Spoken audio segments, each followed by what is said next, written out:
Hi friends, Radhe Radhe आप सभी को।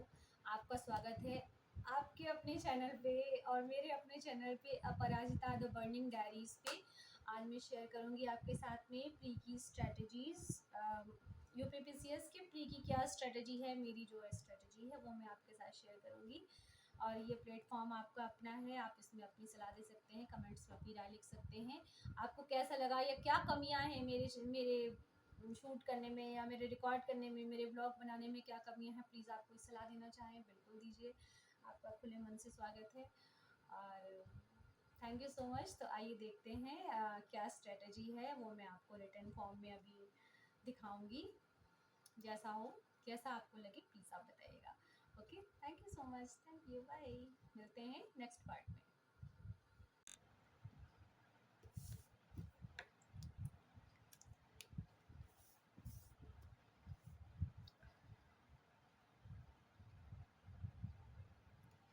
ये मैं स्ट्रेटजी आपको कोई एक पेपर पे बना के दिखा दे रही हूँ। तो यूपीपीसीएस की प्री की स्ट्रेटजी है ये। प्री में आपके 8 सब्जेक्ट होते हैं, मेन मोटे मोटे तौर पे 8 सब्जेक्ट आपको प्री में पढ़ने होते हैं। जिसमें से प्री में होते हैं आपके 2 पेपर, फर्स्ट और सेकंड। ठीक है, 200 marks each, 200 marks each paper होता है। ये होता है सी सैट का पेपर। ठीक है, ये क्वालिफाइंग पेपर होता है, ये होता है क्वालिफाइंग पेपर। और फर्स्ट सब्जेक्ट जो आप पढ़ें, सब्जेक्ट्स कौन कौन से होते हैं जो आपको बेसिक पढ़ने होते हैं मोटे मोटे तौर पे। पहला सब्जेक्ट हम हिस्ट्री को ही ले लेंगे, हिस्ट्री का ही सब्जेक्ट होगा। और जो है हिस्ट्री इसमें होगा, एंशियंट होगा, मिडेवल होगा और मॉडर्न होगा। ठीक है, इंडियन हिस्ट्री पढ़नी है आपको, इंडियन हिस्ट्री।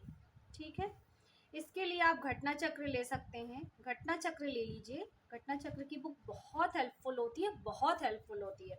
और ख़ास तौर से मॉडर्न के लिए आप ले लीजिए वही जो अभी मैंने आपको ये बुक दिखाई, ये स्पेक्ट्रम की, ये जो मैंने बुक दिखाई स्पेक्ट्रम की आधुनिक भारत का इतिहास। ठीक है,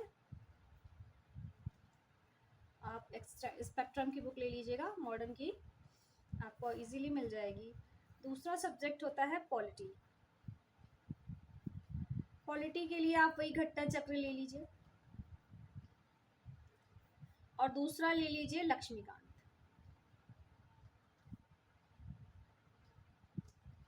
लक्ष्मीकांत, ठीक है, लक्ष्मीकांत पढ़ लीजिए, इसके बाहर से कुछ भी नहीं आने वाला। ठीक है, आप इसको ही बार बार पढ़ेंगे तो आप बहुत हद तक आपको क्वेश्चंस तैयार हो जाएंगे, बहुत हद तक आपको तैयार हो जाएंगे। और ये एक ब्रीफ बेसिक के लिए इसको, ये भी नोट्स के फॉर्म में है, इसके नोट्स बनाने की कोई नीड नहीं है। अगर आपको लगता है आपको बनाने चाहिए तो स्टिकी नोट्स आते हैं, आप वो बुक पे चिपका दीजिएगा। तीसरा आपको जियोग्राफी। जियोग्राफी के लिए आप सिर्फ घटना चक्र लगाएंगे ना, आपका आराम से काम निकल जाएगा। घटना चक्र के साथ साथ आप एटलस रखिए, एटलस रखिए। जो देश के बारे में आपने पढ़ा आपने एटलस में देख लिया, आपका दिमाग में छप जाना है। आपको प्री के पर्पज से मैं बता रही हूँ, प्री के पर्पज से आपको घटना चक्र के अलावा कुछ भी पढ़ने की नीड नहीं है। आप वो पढ़ लेंगे बार 2 से 3 बार। अगर आपने घटना चक्र रिवाइज कर ली तो फिर ज्योग्राफी का कोई क्वेश्चन आपका छूटेगा नहीं, आप आराम से स्कोर कर लोगे। घटना चक्र रखो, साथ में ही एटलस रखो, मतलब घटना चक्र के साथ आप एटलस रखें। तो उससे क्या होगा, जिस भी चीज़ के बारे में आपने पढ़ा आपने तुरंत एटलस में देख लिया, तो वो चीज़ आपके दिमाग में छप जाएगी, तो वो कभी भी आप नहीं भूलेंगे, कभी भी नहीं भूलेंगे। जैसे ये भूगोल की घटना चक्र है, ये भूगोल की घटना चक्र है, इसके साथ में आप एटलस रखिए। जैसे कि आपने मान लीजिए ये पढ़ा, सपोज हम पढ़ते हैं चैप्टर नंबर 1 से। जैसे कि मान लीजिए ये क्वेश्चन, नेपाल के पड़ोसी भारतीय राज्यों का युग्म है। इसमें इन्होंने आंसर दे दिया सिक्किम बिहार। अब आप जब एटलस में देखेंगे नेपाल की सीमा से हमारे कौन कौन से आ रहे हैं, तो आप उसमें यहाँ पे सिक्किम भी देखेंगे, यहाँ पे बिहार भी देखेंगे, फिर उत्तराखंड भी आपको दिख जाएगा, और भी कंट्रीज आपको दिख जाएंगे, तो वो आपके दिमाग में छप जाएगा। देखिए, नेपाल की सीमा को स्पर्श करने वाले भारत, उत्तराखंड, उत्तर प्रदेश, पश्चिम बंगाल। ठीक है, तो इस तरह से आप एटलस साथ में रखिए, आपको ज्योग्राफी में कुछ और पढ़ने की नीड है ही नहीं। चौथा सब्जेक्ट है मोस्ट इम्पॉर्टेंट हमारा, इकोनॉमी। इकोनॉमी, इकोनॉमी की भी घटना चक्र लगा लीजिएगा, कुछ नहीं बिगड़ेगा आपका, सारा क्वेश्चन आपका मिल जाना है प्रीवियस ईयर पेपर से, और प्लस करंट अफेयर्स तो आपको देखने ही पड़ेंगे भाई, करंट अफेयर्स तो आपको देखने ही पड़ेंगे।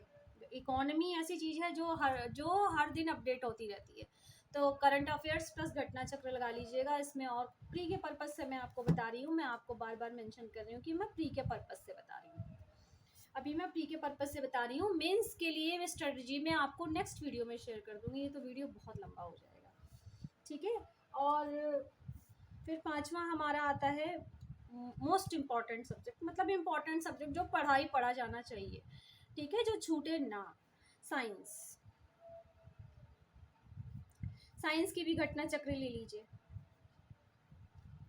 घटना चक्र ले लीजिए, प्लस ल्यूसेंट की एक बुक आती है साइंस करके, ये रही,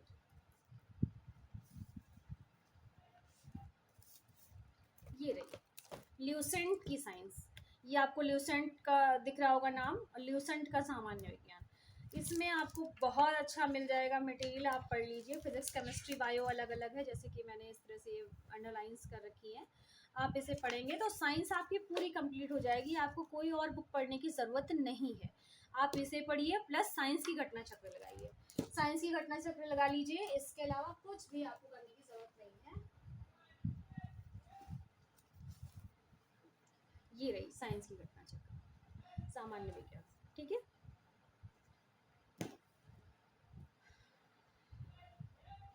सिक्स सब्जेक्ट है हमारा करंट अफेयर। देखिए करंट अफेयर्स तो आपको फिर मंथली मैगजीन से देखना ही पड़ेगा, एक मंथली मैगजीन ले लीजिए, एक मंथली मैगजीन ले लीजिए, और एक 6 मंथ्स की भी आती है, या फिर ईयरली पढ़ लीजिएगा, या फिर ईयरली पढ़ लीजिएगा, ठीक है, करंट अफेयर उससे हो जाएंगे। या फिर जो है बहुत सारी कोचिंग के अपने वीडियोस भी आते हैं, और भी लोग अपने वीडियोस करंट अफेयर्स के डालते हैं, स्टडी फॉर, ऐसे कुछ करके आप देख सकते हैं करंट अफेयर, ठीक है। बेटर है मंथली मैगजीन को फॉलो करिए। 7 सबसे इम्पॉर्टेंट चीज़ मैं आपको बताती हूँ, जो मेरी स्ट्रेटजी है जिसे मैं फॉलो कर रही हूँ, इसे मैं फॉलो कर रही हूँ, मैं आपको बताती हूँ ल्यूसेंट की बुक, एक ल्यूसेंट, ये ल्यूसेंट साइंस नहीं, ल्यूसेंट साइंस नहीं, एक ल्यूसेंट की बुक आती है, ये है वो ल्यूसेंट की बुक, ल्यूसेंट, ये देखिए ल्यूसेंट का लोगो आपको यहाँ पे दिख रहा होगा, ल्यूसेंट, और ल्यूसेंट की जीके आती है, इसमें सारे सब्जेक्ट होते हैं, सारे सब्जेक्ट होते हैं, तो ये स्टार्टिंग में आपको दिख जाएंगे सारे सब्जेक्ट। एक्चुअली ये बुक किसी से बोरो की भी है, तो मैंने तो सेकेंड हैंड ही खरीदी है, बट इसमें जो बनाई गई चीज़ें हैं ना वो मेरी अपनी हैं, बिकॉज उनके जो नोट्स थे वो बहुत ही उन्होंने साफ बुक रख रखी थी, कुछ भी उन्होंने लिखा पढ़ा नहीं था, बट मैंने कुछ ज़्यादा ही लिख पढ़ डाला, ठीक है। तो जैसे कि ये मैंने फिर अलग से लिखा है, जब मैंने पढ़ा तो ये मैंने अलग से लिखा है, अरे यार नाम आ रहा है, तो अलग से लिखा है, सब मैंने अंडरलाइंस अलग से कर रखी हैं। और एक चीज़ मैं आपको दिखाती हूँ, जो आपको कहीं से इंपॉर्टेंट मिले और आपको लगता है वो ल्यूसेंट में नहीं है, तो आप इस तरह के स्टिकी नोट्स लगा सकते हैं, आप इस तरह का स्टिकी नोट्स लगा लीजिए, जैसे मैंने बना के लगाया है, तो इससे क्या होगा, जैसे ये क्वेश्चन मैंने यहाँ पे पढ़ा था, फिर मैंने लिख दिया, मैच करने का क्वेश्चन बन सकता है।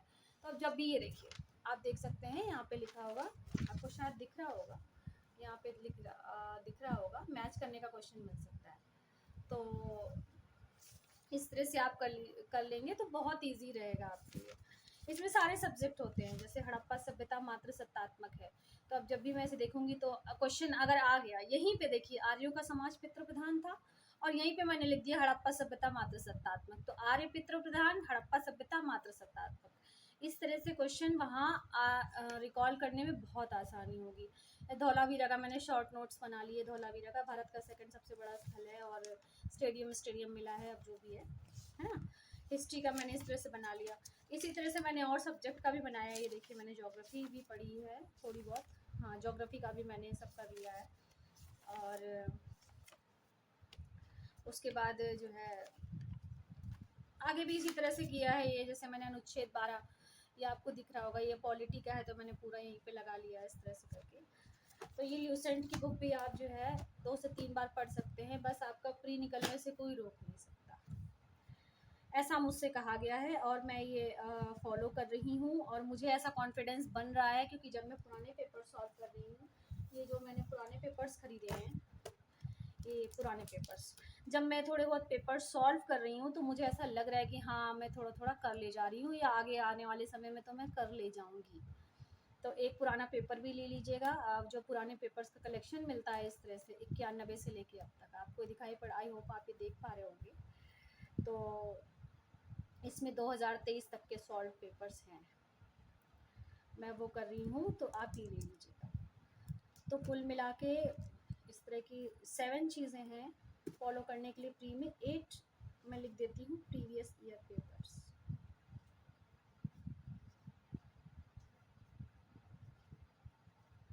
Previous year papers, previous year questions. ठीक है, तो ये आपकी पूरी स्ट्रेटजी हो गई। और सी सेट के लिए भी आप सेम चीज़ करिए, सी सेट का भी आप PYQ ले लेंगे तो आपका हो जाएगा। सी सेट का भी PYQ लगा लीजिए, सी सेट के लिए भी ये, पेपर 1 के लिए भी और पेपर 2 के लिए भी। बस इतनी ही प्री की स्ट्रेटजी है, आप इसी को फॉलो कर लेंगे तो प्री आपका नहीं रुकने वाला, नहीं रुकने वाला। आई होप आपको ये वीडियो पसंद आई होगी। अगर पसंद आती है तो आप प्लीज़ मुझे कमेंट में बताएं कि आपके लिए हेल्पफुल रही या इजी रही, या फिर थोड़ा सा भी मैं आपको समझाने की कोशिश कर पाई। Thank you so much. So hi everyone, hi मेरे फ्रेंड्स, आपने देखा मैंने अभी स्ट्रेटजी शेयर की आपके साथ में अपनी प्री की।